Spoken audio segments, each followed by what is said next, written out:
All right. Hello, everyone. Welcome to the first ever episode of the iHeart City of Trees live stream. I am so glad you are here. Do me a huge favor, drop your neighborhood down in the chat. I would love to see where you are coming from and watching the show from. So I am your host. I'm Brent Hansen. I am not only a Boise native who absolutely loves our metro area. I am a husband, a dad, and a business owner. And I feel like I have a lot of incentive to invest my time and energy into helping Boise become the best it can absolutely be. So if you live here or you're just exploring the area, welcome. Thank you for watching the show. This live show is for you. Now, don't be shy. Feel free to engage in our chat section down below. I'll do my best to keep an eye on it and monitor the chats coming in.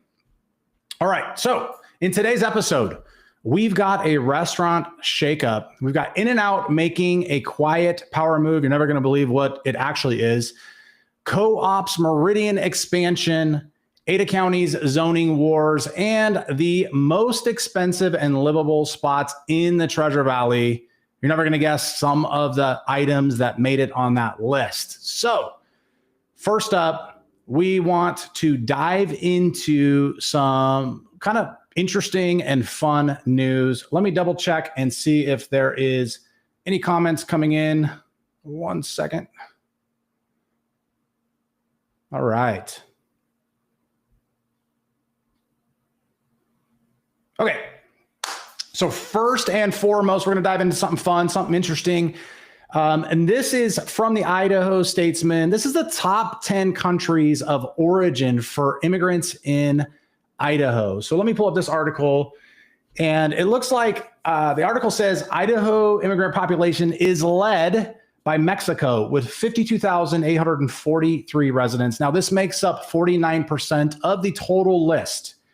But following Mexico, we have China, Canada, the UK, Germany to follow. And then we also have the Philippines, Guatemala, India, Iraq, and Ukraine rounding up the top 10. So what is the impact on the area? For Boise, this means more cultural diversity in schools, businesses, and food. For Meridian, Nampa, and Caldwell, this is a strong immigrant labor base in agriculture, warehousing, and food processing. But here's the unexpected change that I saw. The Ukrainian population, it's up to 1,514 people. This is now larger than some older immigrant groups that were made up in the Treasure Valley. And this means that we're probably going to see new community centers, churches, and support networks for this specific group. So what can you expect to see? We're going to see cultural events, businesses, and food spots pop up that reflect these communities. So the Boise restaurant scene will be a direct beneficiary of this. So what do you think? Is Boise approaching this the right way, or should we transition our focus? Let me know what you think in the comments. I'm going to peek over here, see if we have any comments inside of the video. 1 second.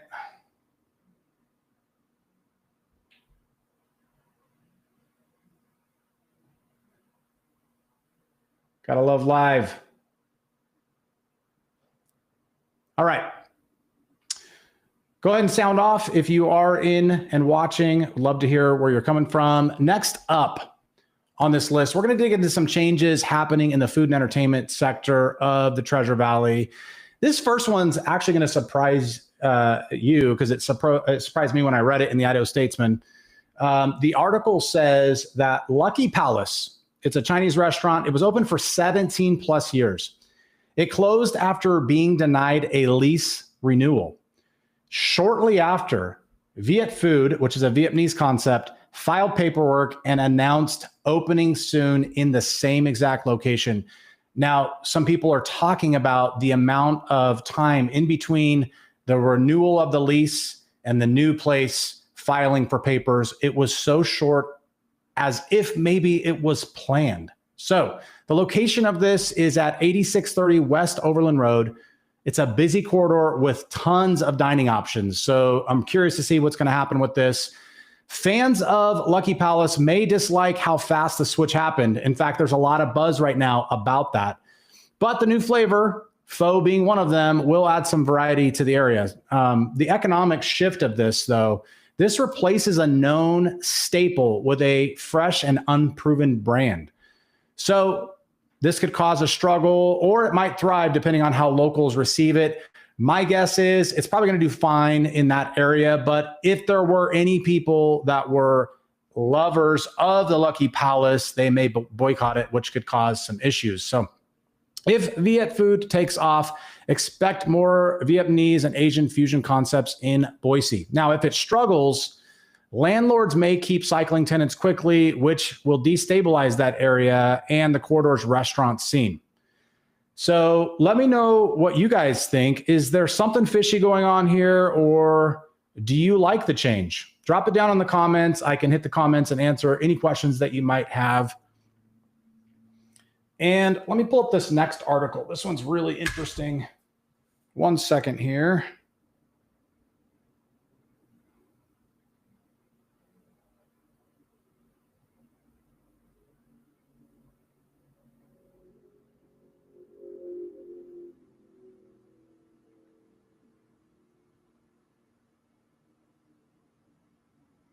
All right.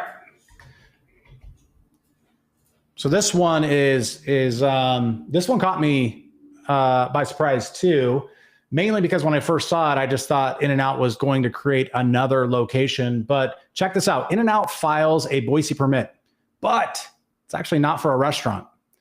So here's what the article says. In-N-Out filed a $750,000 permit for a 30,000 square foot warehouse near Micron. Now they're adding training rooms, offices, and storage. This is not a new restaurant. This is actually a support hub. So think about that. A support hub, the impact on the area, this is, let's see, this is located on Federal Way out by Micron. This is an industrial corridor near Micron and I-84. So jobs for training and support staff, this is going to be an increase, obviously, and more traffic in the area, but not like a restaurant drive-through surge. So with Micron happening and some of the proposed housing going on out in Micron and some of these larger companies coming in and putting their buildings out there in the industrial area, you will definitely see a surge in traffic. But like I said, it's not going to be the type of traffic that you would expect at a typical In-N-Out burger. So this shows In-N-Out is committing to Boise for the long term. Boise could become the regional operations center for the In-N-Outs in Idaho and possibly even Eastern Oregon. So here is what that really means. They're not just dipping a toe into Idaho, they're building infrastructure for the long haul. Now, if they're spending this much, you can bet that more restaurants are coming, likely restaurants down the line. So you're going to see restaurants probably popping up in Caldwell, Kuna, and maybe even Twin Falls. Now, I know I probably have a lot of In-N-Out fans that are cheering, but what do you think? Is more fast food a good thing, or is it getting out of hand? There are a ton of chains on every single street, every single corner.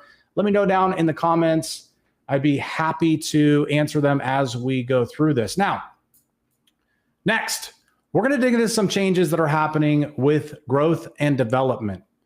As you know, lots of things are happening here in the Treasure Valley, and growth and development is not a new thing. In fact, Boise is constantly rated as one of the fastest growing areas in the nation, and this is going to come as no surprise. So, very first off, we have the Boise Co-op expansion in Northwest Meridian. The co-op proposes a third store at Black Cat and Chinden. So the article says Boise Co-op plans a 26,000 square foot grocery store and two smaller buildings at Black Cat and Chinden. Planning and zoning recommended approval after fixing an expired plat. City Council votes in October. So what impact does this have on the area? If you know anything about Northwest Meridian, it is a high growth corridor with new subdivisions and commercial buildings everywhere. So it's not coming as a surprise that this might be something that would come to that area, but it could add congestion to Chinden Black Cat, but also provide a local shopping anchor. This also brings health conscious local first shopping to an underserved part of the valley. This anchors more mixed use retail and housing nearby and could ease crowding at the Village Co-op, which is, if you've been there, completely packed, hard to find parking. This will spread the demand out across Meridian. So if you've seen the Co-op at the Village, you know it's probably one of the most slammed places in Meridian because it is the only health-centered shopping that there is. Adding another to the store isn't just about growth, it's about survival for the brand, Boise Co-op. And I think picking Northwest Meridian is actually pretty smart. The corridor is blowing up and the Co-op there could anchor the area like a Whole Foods did in Boise. So what do you guys think out there? Is Northwest Meridian ready for a natural grocery store option, or is this just going to add more traffic? Let me know in the comments what you guys think about the Co-op coming to the Northwest Meridian. All right.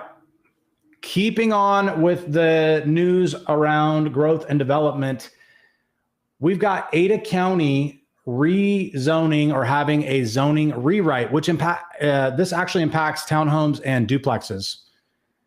The article says Ada County debated allowing duplexes, townhomes, and multifamilies in rural commercial areas. After pushback, multifamily was dropped. Commissioners still favor duplexes and townhomes. The final vote is coming up October 14th. So this affects land outside of Boise, Meridian, and Eagle city limits. So we're not talking about the in-city areas. More duplexes and townhomes could ease affordability and pressure, which we're experiencing in the Boise area. Now, many rural residents fear changing character of their communities, and rightfully so. When you throw townhomes and duplexes into the mix, it does have a tendency to change or shift the way things feel in those communities. So if this is approved, expect small-scale infill housing in rural Ada County. If it's rejected, growth will continue piling into the Boise Meridian cities, raising costs and, of course, raising traffic. So my thought on this is the same fight Boise went through last year. Everyone wants affordable housing, but no one wants it in their backyard. Kind of interesting, right? Townhomes aren't some radical concept. They're single-family homes that don't cost $700,000. So this is a way to provide affordable housing to Ada County and Canyon County citizens. If Canyon County pulls back here, it just forces more sprawl and makes housing even more scarce in the Boise area. What do you guys think out there? Is this a good thing for Boise, or are local citizens right to be concerned? I think that they definitely have a right to be concerned. But I also think that the challenge that the Boise metro area is having is kind of forcing the hand of the area. We definitely need more housing, and I think this is a really smart play for Boise to follow suit of other smart cities that have added this type of policy to improve the amount of housing that we have. So let me sound off in the comments. Let me know what you guys think on that front. Next section is one of my favorite. It's near and dear to my heart. As some of you out there know, I own a real estate company and I've sold real estate here since 2014. My company is responsible for over 2,600 sales and well over, $2.6 billion in sales and well over 6,000 properties sold. So real estate is one of my favorite things. And I thought I would kind of take a little fun spin here and talk about the most expensive cities in the Boise metro. Per the Idaho Statesman, Eagle leads with $796,000 average price point for homes. Now, this one is going to catch you off guard, I bet. It's followed by Sweet at 702,000, and then Melba at 644,000, Star at 586,000, and then Wilder at 535,000. Now, get this, Boise ranked 11th at 496,000. So in Eagle, luxury communities continue to dominate because of the golf communities and high-end builds, but Sweet, Melba, and Wilder, these rural markets are now commanding higher prices driven by land parcels and estate-style homes. We're seeing more and more people that can afford higher-priced homes move out to these areas for the space and the lifestyle that they can get. Boise is actually more affordable than surrounding rural markets. Can you believe that? Which is totally a flip from the old narrative that Boise was the most expensive place to buy a home. Now, rural areas could see more estate subdivisions marked to out-of-state buyers. Eagle ceiling keeps rising. I wouldn't be surprised if you see $1 million average price point becoming the norm in Eagle. So Sweet being number 2 absolutely blew my mind. Most people couldn't find Sweet on a map, but now homes there average $700,000. Rural Idaho isn't the cheap alternative anymore. It's becoming the luxury play. So what do you think? Is the lifestyle worth the price? Go ahead and add it to the comments. I'd be happy to address it.